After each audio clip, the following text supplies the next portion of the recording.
You cannot confess your love. Return my key, and walk away before I understand us. I leave for Chicago in 3 weeks, but your answer is not something you owe me. Then stop deciding what I need before I have the courage to tell you. Every future I planned had you inside it, and I never once asked why. Then answer one question, and I will accept either answer. Can I kiss you? 40 minutes earlier, his name had lit my phone before the rain changed everything. Come outside, Ethan. I'm across the street, and I cannot leave without telling you the truth, Ryan said at 3:07 in the morning. The vibration of my phone had dragged me out of a dead sleep, but that sentence made me sit upright. For a moment, I heard nothing except rain striking his phone and the uneven rhythm of his breathing. Leave where? I asked. Please, just come outside. The call ended before I could ask another question. Ryan Carter never called in the middle of the night. In 11 years of friendship, he had been the person who arrived 10 minutes early, carried jumper cables, remembered appointments I forgot, and turned every crisis into a list of manageable steps. If he sounded this lost, something had already gone badly wrong. I crossed the cold hardwood floor and lifted one blind. Ryan stood beneath the street lamp across from my Seattle apartment, 40 feet away and completely exposed to the rain. His charcoal jacket was soaked black at the shoulders. Water flattened his brown hair against his forehead and ran down a face I had known since college but could not read now. His truck sat behind him with its lights off. An awning waited a few yards from where he stood, yet he had stopped in the open as if reaching shelter required a decision he could not make. I grabbed a hoodie, stepped into sneakers, and ran downstairs. Cold rain blew beneath the building's narrow overhang when I pushed through the front door. Ryan! He looked up immediately. Relief crossed his face first. Then I saw the fear beneath it. He came toward me, slower than usual. One hand closed tightly at his side. Were you in an accident? I asked. No. Is someone hurt? No. Then tell me why you were standing outside my building at 3 in the morning. Ryan opened his mouth, but no answer came. That frightened me more than either no. This was the man who had driven 4 hours when my car died during college, helped rebuild my freelance design business after I lost my largest client, and somehow appeared with coffee before I admitted I needed him. Ryan did not perform grand gestures. He showed up, solved the problem, and made the impossible feel ordinary. Tonight, he looked like the problem had finally become larger than he was. I reached for his sleeve. The fabric was heavy and cold beneath my fingers. Come upstairs before you freeze. Not yet. Why not? Because you will give me a towel. You will make coffee even though it is 3 in the morning. You will complain about water on the floor. I absolutely will.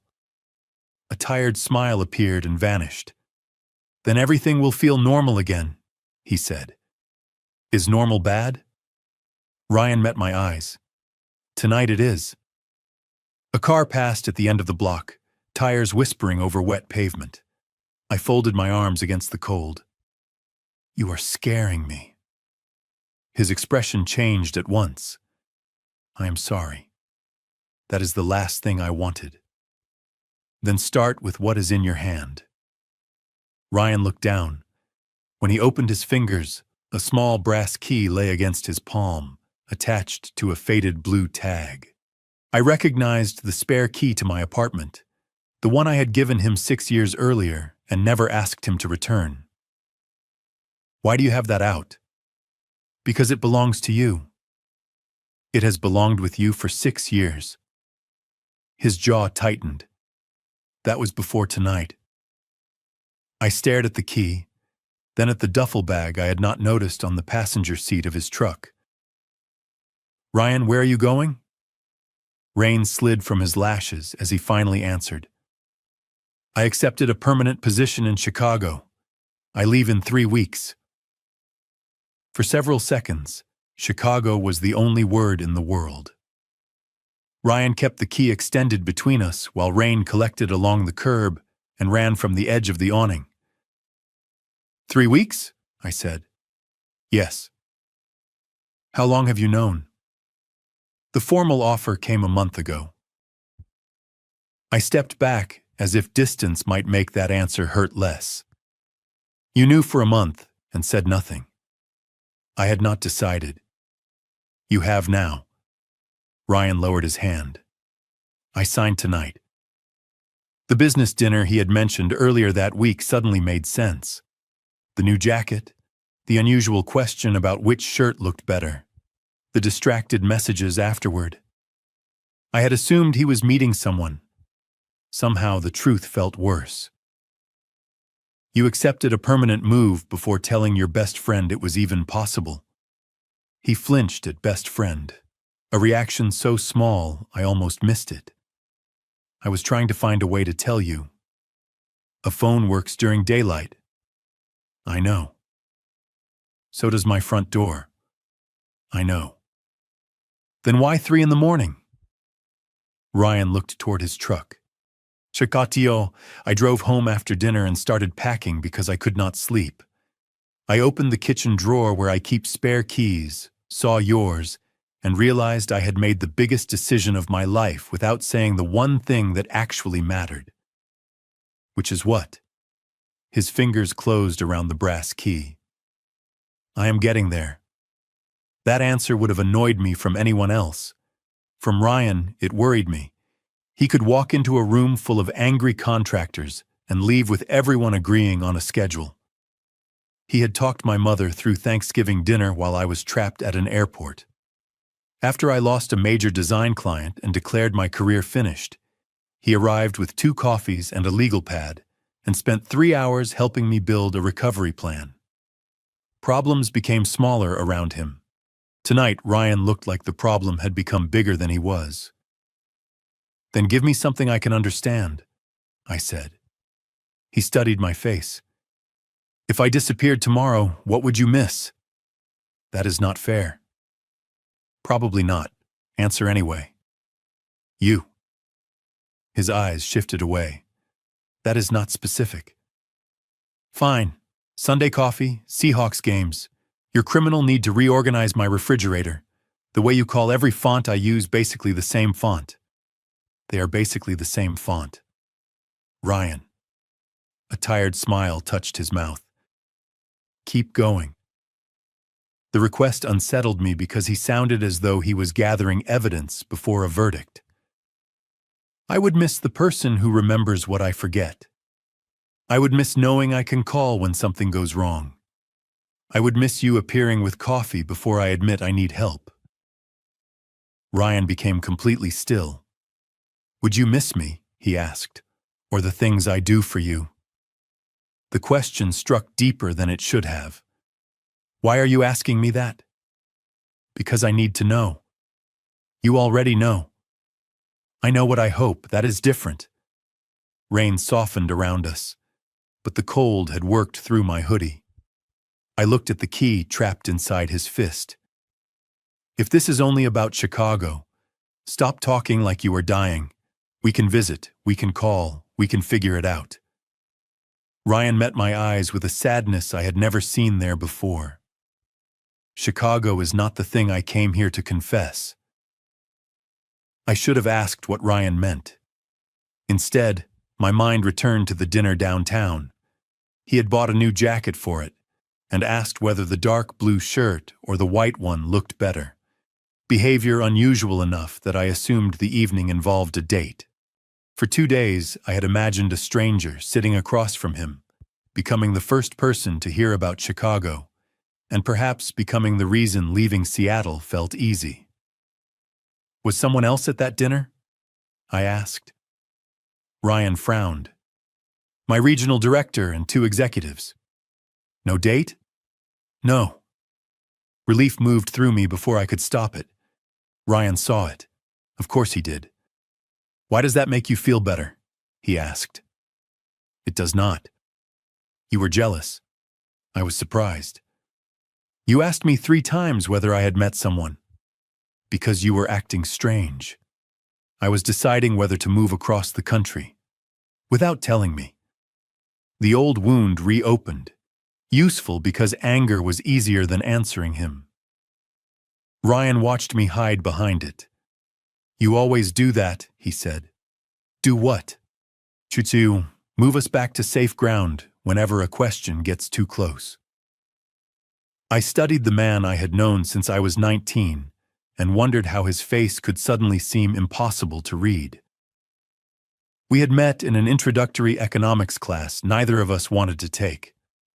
I arrived late carrying too many books and an iced coffee with a cracked lid.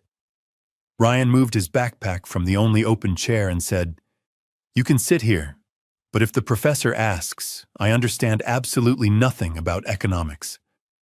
I laughed loudly enough to earn a glare from 3 rows ahead. That was how it began.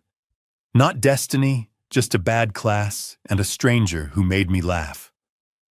By sophomore year, we were inseparable. Ryan drove while I controlled the music. I helped him survive presentations. He helped me survive statistics. We spent spring break driving the Oregon coast because neither of us could afford a plane ticket anywhere interesting. When adult life scattered our college friends across the country, Ryan and I remained fixed points in each other's lives. There were birthdays, football Sundays, grocery runs, career changes, and Thanksgivings when he ended up at my mother's table, even after claiming he had other plans. We had dated other people. I spent nearly a year with Daniel, who was kind, thoughtful, and somehow never the person I wanted to call first. Ryan dated Claire for several months. At a brewery in Ballard, she watched him bring me the pale ale I liked without asking, and smiled with an understanding I lacked. "You two have your own language," she said. I took it as a compliment about friendship. Ryan went quiet for the rest of the evening. Now, beneath the awning, years of ordinary moments began to feel less ordinary. "What question did I avoid?" I asked. Ryan looked toward the empty street. "Do you remember sophomore year when everyone thought we were dating?" I did. We studied together, ate together, and somehow arrived at every party side by side even when we made separate plans. One afternoon, a friend asked when we were finally going to admit we were a couple. I had laughed and said, "Ryan and me? Never. We are just friends." Ryan smiled, changed the subject, and never mentioned it again. "You told them we were just friends," I said. "No," he replied. "You did. What difference does that make now?" Ryan's eyes held mine. "I was waiting to hear whether you might say something else." The answer changed the shape of that old cafeteria memory. "What were you hoping I would say?" I asked. Ryan gave a quiet laugh without humor. "At 19, something impossible, probably." "That is not an answer. Maybe I wanted you to look at me before you laughed. Maybe I wanted you to hesitate. Instead, you made the boundary clear, so I respected it. I did not know I was setting one. I know." There was no accusation in his voice, which made the moment harder to dismiss. "You could have corrected me, and risked losing the person I trusted most because I wanted more than he did. You did not know what I wanted. Neither did you. The truth of that held me silent." Ryan rubbed his thumb over the blue tag on my key. "I told myself the feeling would pass.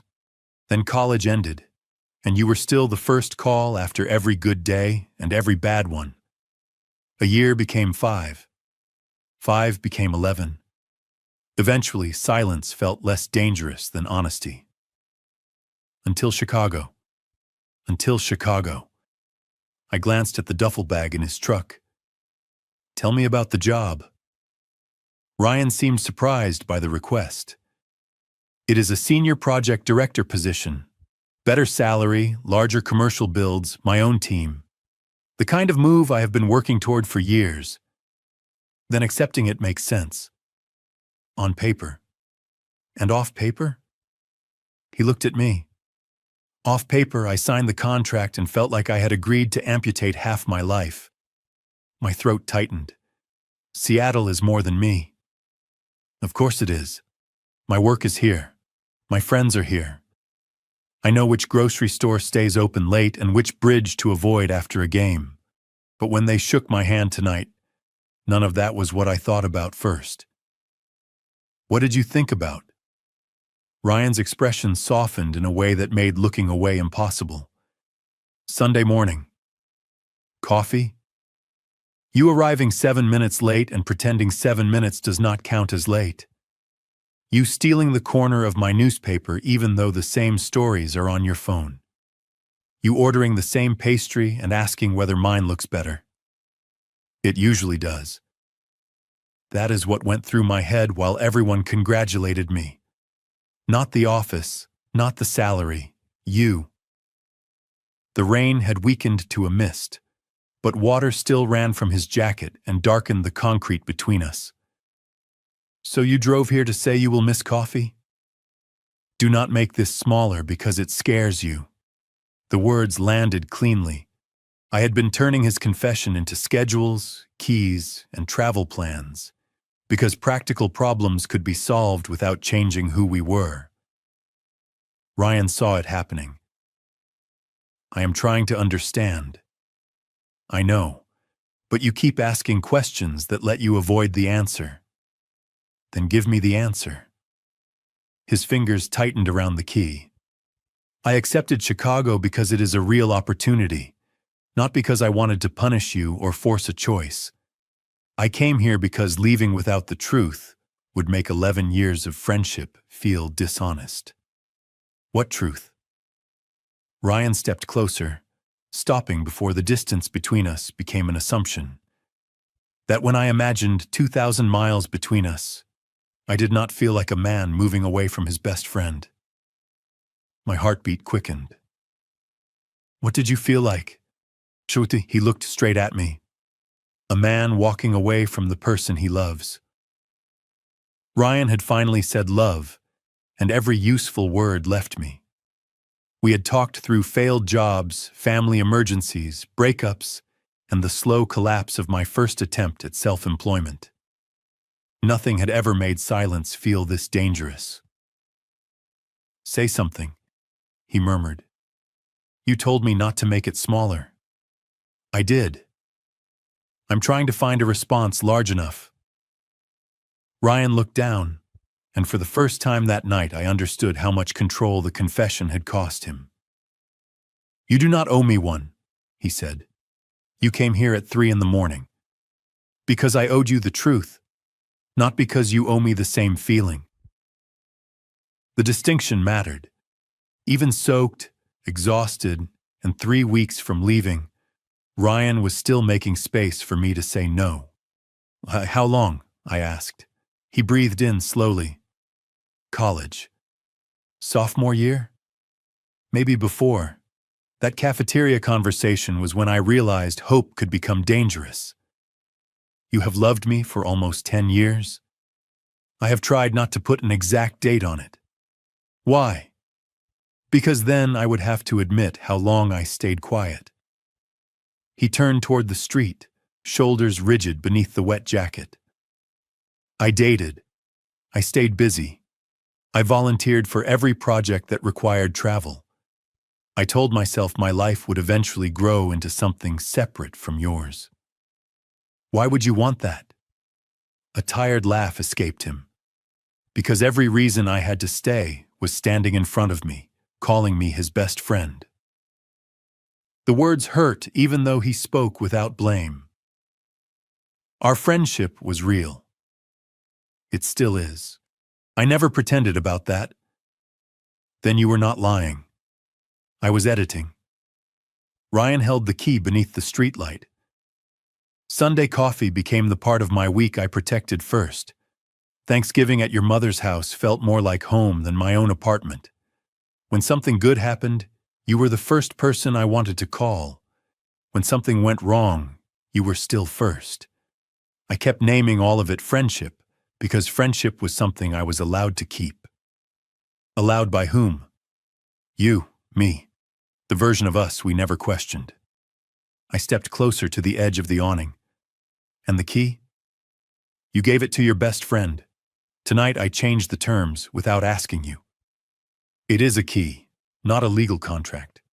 It matters to me. Of course it did. Ryan returned borrowed books without creased corners and paid back $5 before anyone remembered lending it. He would never assume he still belonged in my home after admitting something that might change everything. If I do not feel the same way, what happens? I asked. Pain crossed his face, but his voice stayed steady. I go to Chicago. I give you whatever space you need. If someday you still want me as a friend, I will be grateful. And if I do not know what I feel, then you take your time. What about what you want? Ryan's sadness was almost gentle. It matters, but it cannot determine what you choose. That sentence reached somewhere his grander confession had not. He had exposed the most vulnerable truth of his life and was still protecting my right to choose. Then a memory surfaced with painful clarity. Senior year, outside my first apartment after a party neither of us enjoyed. Ryan had asked, "What exactly am I to you, Ethan?" I had answered with complete confidence, "You are the brother I never had." Under the awning, my stomach dropped. "Ryan, I called you my brother." His eyes closed briefly. "I know. I remember every word." "I thought calling you family would make you feel safe," I said. "It did." "That is not what your face said that night." Ryan looked toward the rain. "You meant it as love, just not the kind I wanted. Correcting you would have turned a generous answer into a negotiation. So you left early." I walked 6 blocks, bought another coffee, and told myself I was going to get over you. How did that go? His mouth lifted faintly. "You have seen the results." The memory kept opening others. Every time Ryan stepped back when I began dating someone. Every time he changed the subject when my mother called him practically family. Every moment I mistook restraint for comfort, because questioning it might have required questioning myself. "Claire knew," I said. Ryan looked surprised. "At the brewery. She said we had our own language." His shoulders lowered. Claire understood before I admitted it to myself. "Is that why you broke up?" "Partly. She deserved someone whose attention was not always somewhere else." "Did you tell her about me?" "Not by name. I did not need to. She had watched me bring you one drink." I remembered Claire's patient expression, as if she had been waiting for me to understand a joke everyone else had heard. Then I remembered Daniel. He and I had been together nearly a year. He was thoughtful, calm, and interested in building a future. Nothing dramatic ended us. One night he asked why I shared every important decision with Ryan before discussing it with him. I accused him of being jealous. He replied, "I am not jealous of your friend. I am tired of dating someone who already has a partner and refuses to call him one." I had considered the comment unfair. 3 weeks later, we ended things kindly. I never told Ryan what Daniel said. "Daniel knew too," I whispered. Ryan's gaze sharpened. "What do you mean?" I told him. For several seconds, he said nothing. "Was he right?" he asked at last. The honest answer frightened me. "I do not know." "That is allowed. Stop making this easy for me." "I am not." You are standing there acting as though only your feelings changed tonight. You have had years to understand them. I have had 10 minutes. Ryan's face tightened. You are right. And now every memory has a second meaning. Every relationship looks different. Every time I chose you first means something I never examined. It does not have to mean what it meant to me. I know. That is the problem. I paced to the end of the awning and back, needing movement because my mind would not slow down. Ryan waited without reaching for me. Did you accept Chicago because of me? I asked. I accepted because it is a strong career move. That was not the question. He looked down at the key. The opportunity was real. So was the relief I felt when I imagined starting somewhere nobody knew us. Relief? I thought distance might make my life simpler. No weekly coffee, no key to your apartment, no pretending I was satisfied when you introduced me as family. The cold in my chest had nothing to do with the rain. You wanted to forget me. Never. Ryan's answer came immediately. I wanted to become the kind of man who could love you less and still keep you in his life. And Chicago would do that? His eyes met mine. I thought 2,000 miles might finally teach me how to stop loving you. What if it does not? I asked. Ryan's brow tightened. What if Chicago does not make you love me less? Then I learned to live with it somewhere new. That sounds miserable. It sounds honest. No. Honest would have been telling me before you signed. The frustration I had buried beneath shock returned at once. Ryan nodded instead of defending himself. You are right. I was afraid that if I told you before deciding, some part of me would treat your reaction as permission to stay. That would not have been fair to either of us. You could have trusted me. I trusted you. I did not trust myself. The answer took the force out of my anger without removing it. So the job is final. Yes. My start date is 3 weeks from Monday. I have a 6-month lease waiting in Chicago. The concrete details made the future real. Boxes, flights, an empty chair on Sunday mornings. And you came here to say goodbye. Not exactly. You brought a bag and my key. The bag has 2 shirts and a pair of jeans because I packed for 20 minutes before realizing I was behaving like a man fleeing a crime scene. Despite everything, I laughed. Ryan did too, briefly. Then he became serious again. I came to give you a choice I should have given you years ago. The truth. You can decide what place, if any, I have in your life after tonight. You already have a place. As your best friend. That does not disappear because you said one sentence. It may feel different tomorrow. Everything already feels different.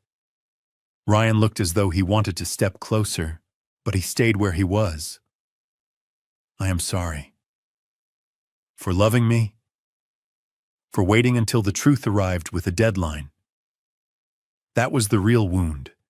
If Chicago had not forced the issue, we might have continued for another decade inside a friendship neither of us fully understood. Why not wait until morning? I asked. Because I sat in my truck outside my apartment for 2 hours, trying to write you a normal message. Every version sounded like a farewell from a coworker. Then I found the key. He turned it once between his fingers. I drove here before I could become a coward again. And stood in the rain. I was going to call from the truck. Then I saw your window and got out. After that, I could not make my feet move. The image was less theatrical than the truth. Ryan had not chosen the rain to make a scene. He had simply reached the point where fear stopped him. He held the key toward me once more.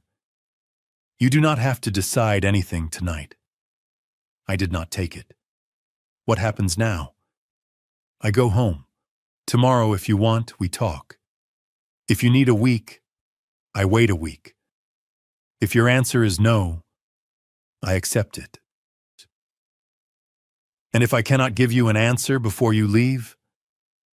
Pain moved across his face, but his voice remained steady. Then I board the plane without one. What about what you want? Ryan looked at me with a sadness so gentle it almost hurt. It matters, but it gives me no claim over your decision. He placed the brass key carefully on the narrow ledge beside the entrance. Then he stepped backward into the rain.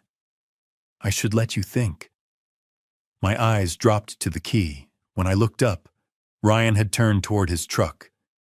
For the first time in 11 years, I watched him walk away without knowing whether protecting our friendship meant stopping him or letting him go. Ryan had taken 6 steps when I understood what frightened me most. It was not the possibility that loving him could ruin our friendship. It was the possibility that I would protect the friendship so carefully that I would lose the person inside it. Ryan. He stopped but did not turn. I looked at the brass key on the ledge. For years, I had treated it like an ordinary object. Ryan used it to water my plants when I traveled, carry groceries inside when I was sick, and rescue a Thanksgiving pie I once left in my refrigerator. So many things between us had become invisible through repetition.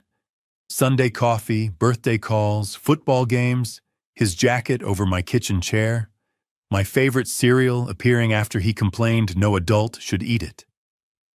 Ordinary did not mean unimportant. Sometimes it meant essential. I picked up the key. Ryan.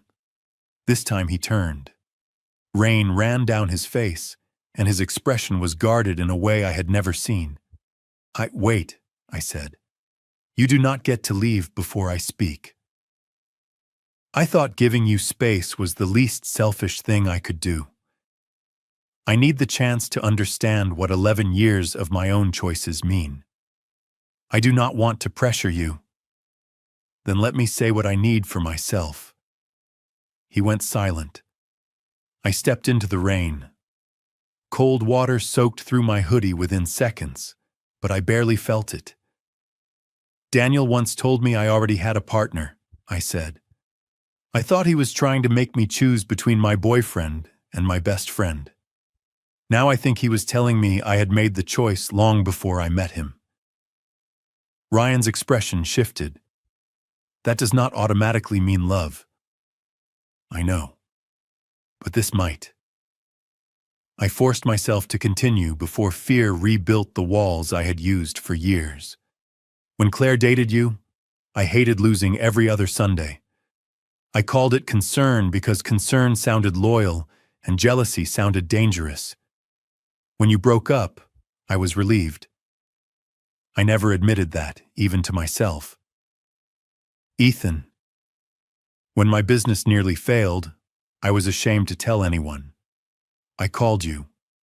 When my father had surgery, I reached for you before my mother finished the sentence. Every version of my future assumed you would still be there. I called that friendship because it was the only answer that did not scare me. Ryan took one slow step toward me.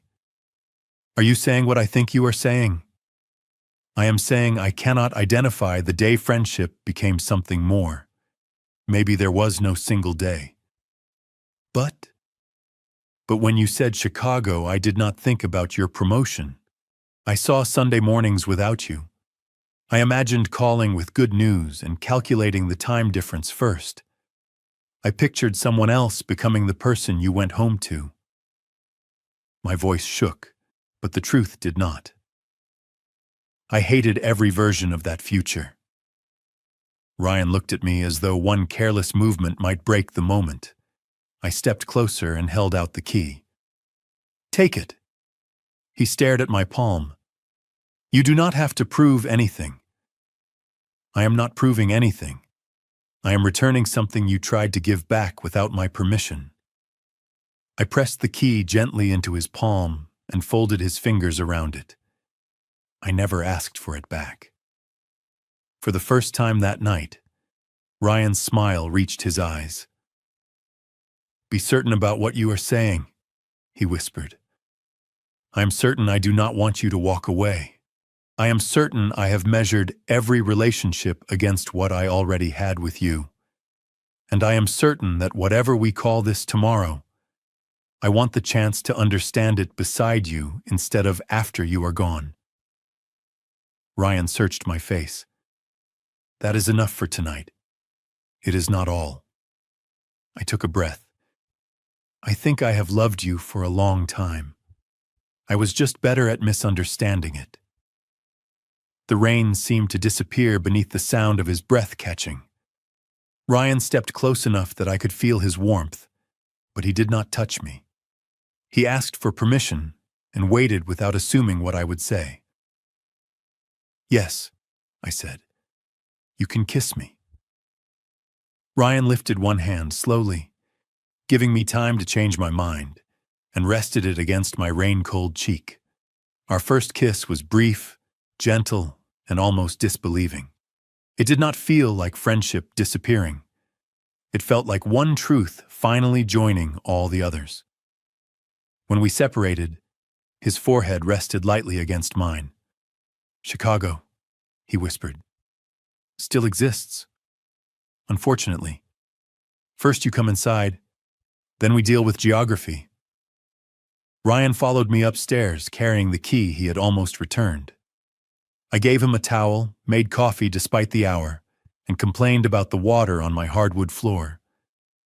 For the first time that night, normal did not feel like something we were hiding behind. It felt like something we could build from. We sat at my kitchen table until sunrise and discussed every practical fact love had not erased. Ryan had accepted the position and signed a 6-month lease. I had clients, friends, a lease, and a life in Seattle I genuinely valued. Neither of us wanted our first act as a couple to be a sacrifice one of us might resent. So we made a smaller promise. We would try honestly. Ryan would move to Chicago. We would schedule video calls on Wednesdays and Sundays, alternate visits every 4 to 6 weeks as budgets and work allowed, and speak up before silence became a story invented by the person waiting. 3 weeks later, I stood with him at Seattle-Tacoma International Airport. There was no last-minute decision to abandon the job. No dramatic request for me to follow. Ryan kissed me beside security, held my hand until the line forced us apart, and boarded the plane. Long distance was harder than our sunrise plan made it sound.